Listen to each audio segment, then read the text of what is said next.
Selamat datang di Pendidikan Dasar Bisnis. Dalam video ini, kita akan membahas konsep dasar yang Anda butuhkan untuk memulai perjalanan Anda di dunia bisnis. Pertama, mari kita bicara tentang apa itu bisnis. Bisnis adalah organisasi atau entitas yang terlibat dalam kegiatan komersial, industri, atau profesional untuk mendapatkan keuntungan. Ada beberapa jenis struktur bisnis yang umum. Yang paling dasar adalah usaha perorangan, di mana satu orang memiliki dan menjalankan bisnis tersebut. Selanjutnya, kita memiliki kemitraan, di mana dua atau lebih orang sepakat untuk berbagi keuntungan atau kerugian dari suatu bisnis. Kemudian ada perseroan terbatas yang menawarkan beberapa perlindungan hukum bagi pemiliknya.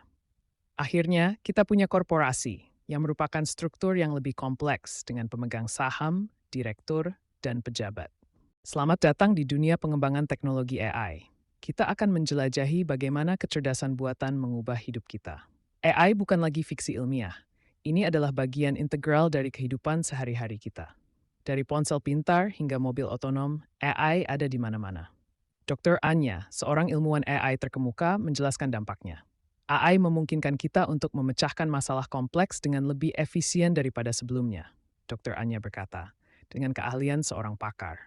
Di bidang kesehatan, AI membantu mendiagnosis penyakit dengan lebih cepat dan akurat. Di bidang keuangan, AI mendeteksi penipuan dan mengelola risiko. Namun, pengembangan AI juga menimbulkan pertanyaan etis. Bagaimana kita memastikan AI digunakan untuk kebaikan? Budi, seorang ahli etika AI, menekankan pentingnya tanggung jawab. Kita harus mengembangkan AI dengan mempertimbangkan nilai-nilai kemanusiaan dan keadilan. Selamat datang di kelas hari ini. Kita akan membahas perkembangan teknologi visual. Dari gambar statis hingga video 3D yang imersif, mari kita telusuri perjalanan yang menakjubkan ini. Sang narator menyambut dengan bersemangat. Teknologi visual bermula dari kebutuhan manusia untuk merekam dan berbagi informasi. Bayangkan para pelukis gua purba yang mengabadikan momen-momen penting dalam kehidupan mereka di dinding-dinding gua. Narator menjelaskan dengan informatif. Kemudian muncullah fotografi, sebuah terobosan revolusioner yang memungkinkan kita membekukan momen dalam waktu. Kamera obscura, daguerreotype, hingga kamera digital modern, evolusinya sangat pesat, narator mengagumi. Tidak lama kemudian, gambar bergerak atau film lahir. Dari film bisu yang sederhana hingga film berwarna dengan suara yang memukau, dunia hiburan pun berubah selamanya, narator menyampaikan dengan bersemangat. Ibu Ani, selamat datang. Hari ini kita akan membahas esensi dari manajemen keuangan. Apakah Anda baru memulai atau ingin menyempurnakan pendekatan Anda? Menguasai strategi ini dapat berdampak signifikan pada kesejahteraan finansial Anda. Pertama, kita bahas penganggaran. Ini adalah dasar dari manajemen keuangan. Anggaran membantu Anda memahami kemana uang Anda pergi dan memungkinkan Anda untuk membuat keputusan yang tepat tentang pengeluaran Anda. Dulu saya sering bertanya-tanya kemana saja uang saya habis setiap bulan.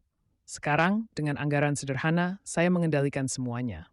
Sarah berkata dengan nada biasa. Selanjutnya, menabung. Ini bukan hanya soal menyisihkan uang.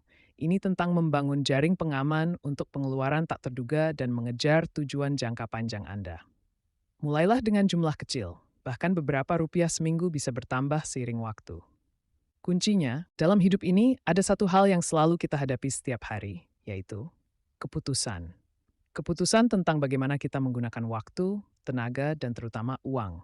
Bayangkan kamu baru saja menerima uang saku atau gaji pertamamu. Kamu senang dan tentu ada banyak hal yang ingin kamu beli. Tapi tiba-tiba seminggu berlalu dan uang itu habis. Bahkan kamu nggak ingat kemana perginya. Inilah kenapa kita butuh yang namanya manajemen keuangan. Manajemen keuangan adalah kemampuan untuk mengelola uang dengan bijak, mulai dari merencanakan, mencatat, sampai mengontrol pengeluaran. Langkah pertama dalam manajemen keuangan adalah mengenal diri sendiri. Tanyakan, apa saja kebiasaan boros saya? Apakah saya belanja karena kebutuhan atau cuma keinginan sesaat? Lalu, buatlah anggaran atau budgeting. Anggaran bukan berarti mengekang, tapi mengarahkan. Dengan anggaran, kamu tahu berapa yang boleh kamu. Pernah merasa kewalahan dengan keuangan Anda? Atau merasa sulit untuk mencapai tujuan finansial Anda? Anda tidak sendiri. Banyak orang berjuang dengan manajemen keuangan dan pola pikir yang benar. Mari kita lihat Ani dan Budi. Keduanya memiliki pekerjaan yang sama, tetapi pendekatan mereka terhadap keuangan sangat berbeda. Aduh, hutang kartu kreditku semakin menumpuk. Ani mengeluh dengan frustrasi. Dengan anggaran yang tepat, saya tahu persis kemana uang saya pergi. Budi berkata dengan percaya diri.